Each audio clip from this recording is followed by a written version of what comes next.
Okay, now we're going to add vectors together to see how that works out. So let's see, I'll have, let's just say I have one vector that is, so v1 is defined as 3x plus 0y. We'll get all crazy by the end of the quarter and make it in the z. It'll be exciting, you'll see.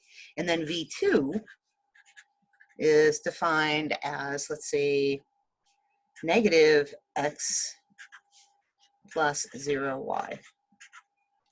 So the nice thing I did here is I made this just all a one-dimensional. So all the action here is happening on the x-axis.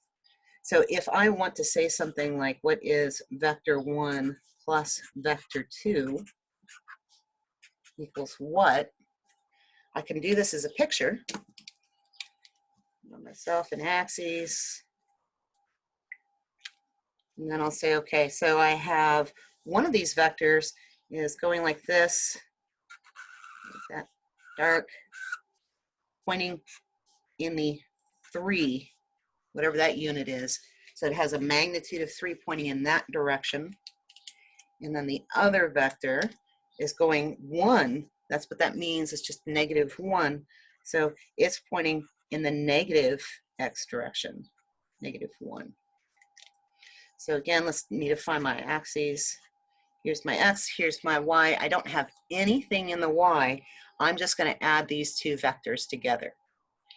What we say when we're adding things pictorially is that to add them, I need to put them tip to tail. So I will have this 1, 3 vector going like that. So that is its tip, that is its tail. And then I have this 1 other vector, tip to tail, there's its tail, there's its tip, going like that.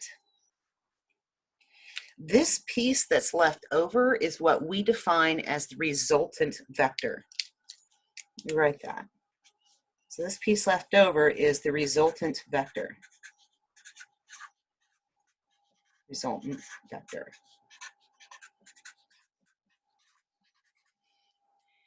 So if overall I have more of this black vector pointing that way than I have of the red vector pointing that way, then my resultant vector is going to be just this piece here, pointing in the direction of the one that has the larger magnitude.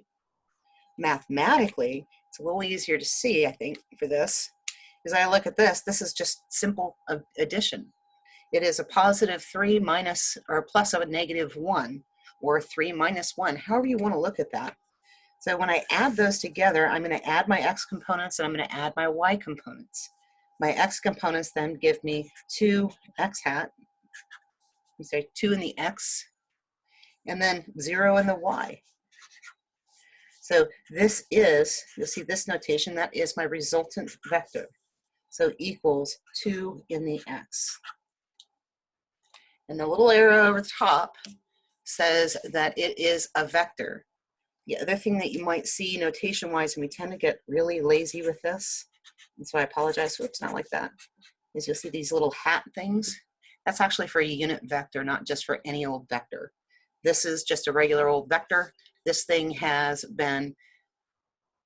had math done to it to make it a unit length of 1, and we call them a unit vector. But our books and myself, we tend to interchange them. Sorry about that. So I try really hard to be consistent with you. But pictorially, there you go. That's adding a vector in 1 dimension.